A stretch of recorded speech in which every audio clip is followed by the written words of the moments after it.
वहाँ पे है कि वहाँ पे पॉलिटिकल लेजिटिमेसी बहुत है, वहाँ पे पॉलिटिकल स्टेबिलिटी बहुत है, वहाँ पे गवर्नमेंट 5 साल पूरे करती है, वहाँ पे जो प्राइम मिनिस्टर आता है वो अपना विजन लेके आता है। और जो मोदी गवर्नमेंट है, जो मोदी एक्चुअली ये मोदी बेसिकली पॉलिटिकल नर्सरी से नीचे से ऊपर आया है। He knows everything. वो ऑक्सफोर्ड से पढ़ के नहीं आया, वो बाहर से वो कोई इम्पोर्टेड प्राइम मिनिस्टर नहीं है। वो एक्चुअली वो लोगों का प्राइम मिनिस्टर है। वो स्टूडेंट यूनियन से आया है, वो नीचे से आया, वो रूट कॉजेज जानता था। उसने उन एरियाज में काम किया है। नो डाउट वो राइट विंग का बंदा है, वो हिंदुत्व को सपोर्ट करता है। क्यों खिलाफ है? हम कहते हैं इंडिया हमारे खिलाफ, हम कहते हैं चाइना हमारे खिलाफ, हम कहते हैं अफगानिस्तान हमारे खिलाफ। ये सब क्यों पाकिस्तान ही चुप रहा है? असल में बात ऐसी है कि जी पाकिस्तान की जो एक तो इसकी ज्योग्राफी है, इसका ये सबसे बहुत बड़ी रीज़न है इसकी, क्योंकि ये मतलब कि एशिया के एक आपको सेंट्रल एशिया के साथ भी जोड़ता है, आपको दूसरी कंट्रीज के साथ भी जोड़ता है, तो इसकी ये वजह भी है। और दूसरी वजह हमारे हुक्मरान का भी हाथ है, लेकिन हर एक बंदे का अपनी जगह पर हाथ है। जय हिंद दोस्तों, फिर से हम हाजिर हो चुके हैं एक नए तड़कते भड़कते दिवाली के चमकते सितारों को जैसे, पूरे आपको घरों को रोशन करने के जैसे एक नए वीडियो के साथ। वही वापस अपने पाकिस्तानी भाइयों के ऊपर जो भी रिएक्शंस हो रहा है वो दे रहे हैं भारत के ऊपर, और हमारे जो सबसे चहेते प्रधानमंत्री मोदी जी के ऊपर उनका जो रिएक्शन है वही सब देखते हैं फिर से। जिसके आगे जाके हम घुटने टेकते हैं कर्जा लेने के लिए। उस IMF ने बताया कि हिंदुस्तान दुनिया की चौथी बड़ी इकोनॉमी बन चुका है। इस टाइम तीसरी इकोनॉमी जो है वो जर्मन है। और आपको याद होगा कि प्राइम मिनिस्टर नरेंद्र मोदी ने जब इलेक्शन के टाइम था तो उन्होंने कहा था कि तीसरी गवर्नमेंट आएगी मेरी और मैं तीसरी इकोनॉमी भी बन के दिखाऊंगा। तो जर्मन को बीट करते हुए हिंदुस्तान बहुत जल्द नजर आएगा। देखें, जब मैंने आपको बताया था ना कि हिंदुस्तान चौथी इकोनॉमी बन जाएगा, तीसरी बड़ी इकोनॉमी बन जाएगा, तो आप हंस पड़े थे आगे। लेकिन इस बार मैं आपको हंसने नहीं दूंगा। इस बार आप देखिएगा, जाए फिर दोबारा चैलेंज करता हूं कि हिंदुस्तान 2027 के एंड में या 2028 में हिंदुस्तान तीसरी बड़ी इकोनॉमी बन जाएगा, दुनिया में अनाउंस हो जाएगा, दुनिया के टीवी में, दुनिया के अखबार में ये खबर आ जाएगी। दोस्तों, कुछ लोगों का कहना है कि जो इंडिया में अभी जो तरक्की हो रहा है, ये तो अभी तो हमसे ज़्यादा ये परेशान है कि 4th लार्जेस्ट इकोनॉमी भारत बन रहा है, 5th लार्जेस्ट इकोनॉमी तो बन गया, जापान को पीछे छोड़ देगा, कब पीछे छोड़ देगा, 3rd लार्जेस्ट कब बन रहा है, फर्स्ट भी बन जाएगा इकोनॉमी। ये देखिए इनका, पाकिस्तानियों का हमसे, हमारे ऊपर इतना कॉन्फिडेंस ये लेकिन मज़ेदार चीज़ है दोस्तों, आप भी देखिएगा इनका रिएक्शन, आपको मज़ा आ जाएगा।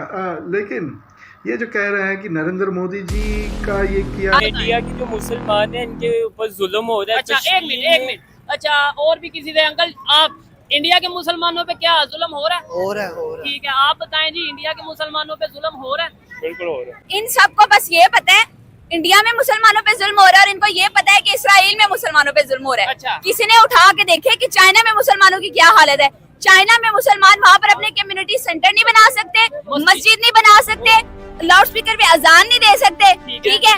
और वहाँ पे स्टूडेंट्स के जो भी हालात, आज तक इनको भनक भी पड़ी है, ठीक है, इनको पता भी चले ये किसकी रिस्पॉन्सिबिलिटी है। मीडिया की रिस्पॉन्सिबिलिटी है ना। इंडिया में जो हो रहा है, इसराइल में जो हो रहा है, वो बता रहे हैं, बट चाइना वो हमारा दोस्त हो रहा है मुल्क कि है। नहीं हो रहा? आपको जो लगता है हमारा- कि क्या इंडिया में मस्जिद में अजान लाउड स्पीकर में नहीं देते होंगे? मुझे तो लगता है देते हैं। लाउड स्पीकर में अजान होती है, इस्लामिक इवेंट्स जो उनके रिलीजियस इवेंट्स आते हैं, उनकी सेलिब्रेशन होती है, ईद की सेलिब्रेशन होती है, मुहर्रम मनाया मस्जिदें जाता है, बन रही ईद मिलाद नबी मनाया जाता है। पूरे उनके मोहल्ले हैं, उनकी कम्युनिटीज हैं, वो खुल के अपने हर इवेंट को एंजॉय करते हैं, नमाज पढ़ते हैं, ईद नमाज पढ़ते हैं, हर त्योहार को मनाते हैं, अपने शौक को, अपनी खुशी को, गमी को, जो उनका तरीका है उस हिसाब से मना रहे हैं। चाइना में पूछे किसी से, अच्छा, हमारे तो रिलेटिव्स रहते हैं ना।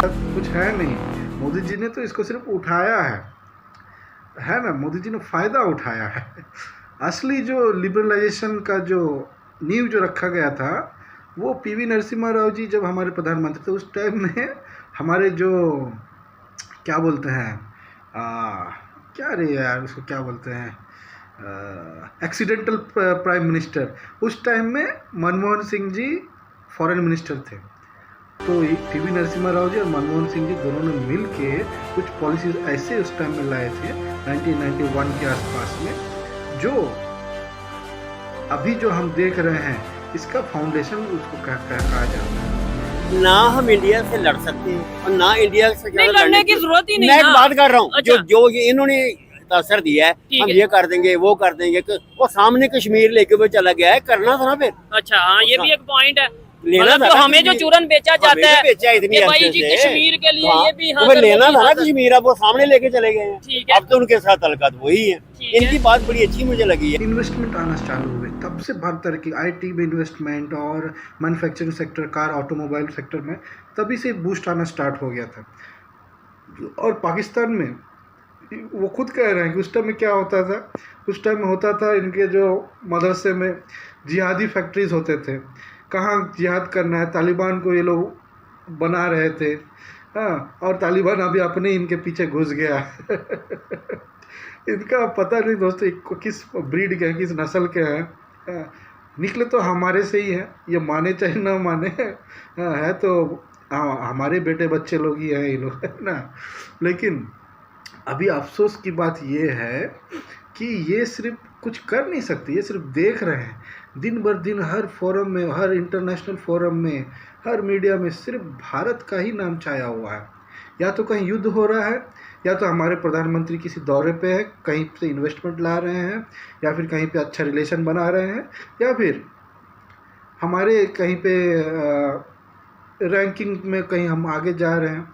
कोई हमने नया कुछ फॉरेन इन्वेस्टमेंट लेके आया है, कभी सेमीकंडक्टर पार्क बनने का ये होता है, कभी सबमरीन डील होता है, तो कभी C295 एयरक्राफ्ट मैन्युफैक्चरिंग का प्लांट लगता है। इंडिया हमसे बहुत आगे तभी चला गया था जब उन्होंने IITs बनाई थी 1960 में, ठीक है।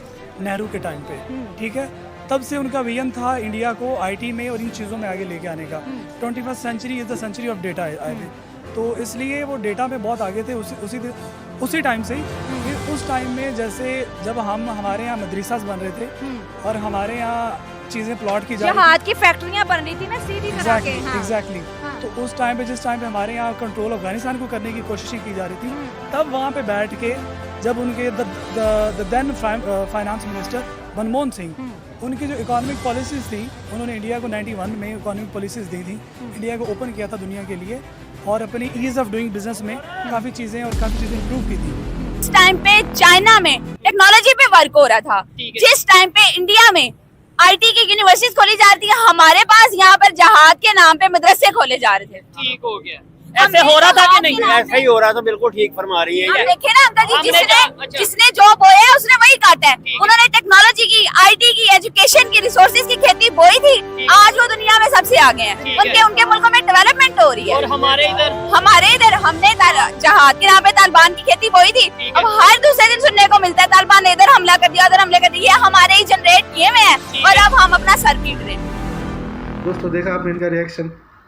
दिवाली चली गई, अब क्रिसमस आएगा, उसके बीच में वही पुराना इनका रोना चालू रहेगा कि इंडिया भाई 4th लार्जेस्ट इकोनॉमी बन गया, जापान को पीछे छोड़ दिया, इंडिया 5th लार्जेस्ट बन गया था, इंडिया ने नेहरू के ज़माने में ही IITs वगैरह इतने बड़े बड़े इंस्टीट्यूट बना दिए, और प्रधानमंत्री नरेंद्र मोदी की साजिश है।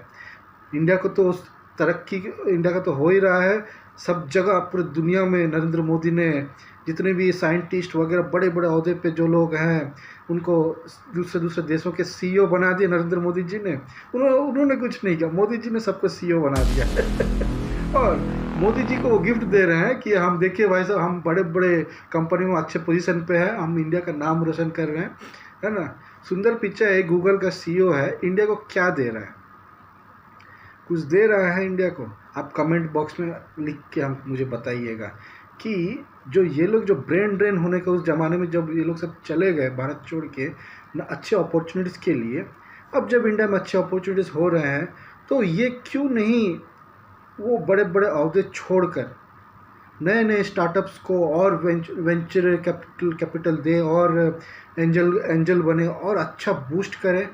और जो दोगले स्टार्टअप्स जो है ना, ये फ्लिपकार्ट, ये ओयो और ये जो आपका ओला, ये सब ये दोगले वाले स्टार्टअप नहीं चाहिए जो चुरा के, फंडा चुरा के इन्होंने इंडिया में उस टाइम में नहीं था तो इन्होंने चालू कर दिया बिज़नेस, है ना।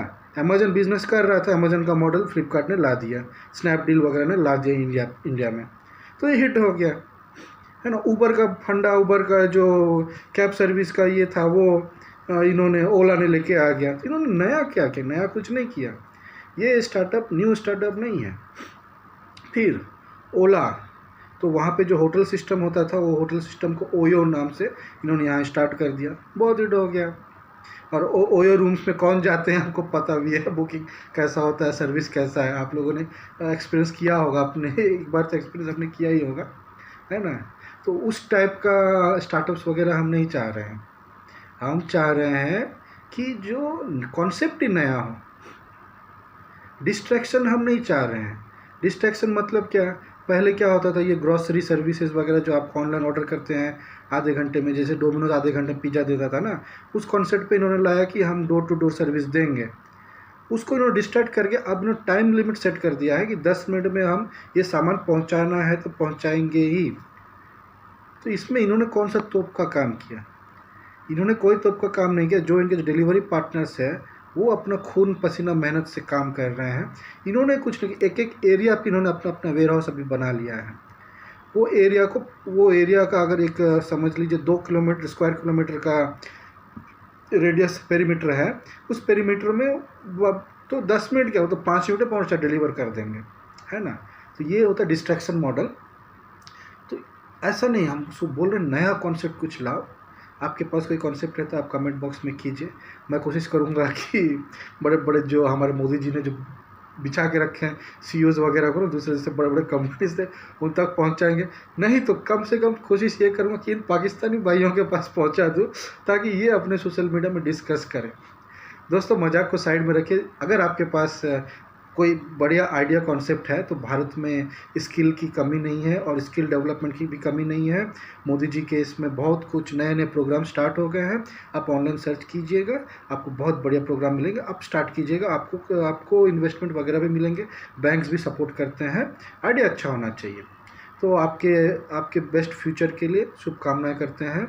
और प्लीज़ लाइक कीजिए, शेयर कीजिए, सब्सक्राइब कीजिएगा इस वीडियो को। बने रहिए। जय हिंद, जय भारत, वंदे मातरम।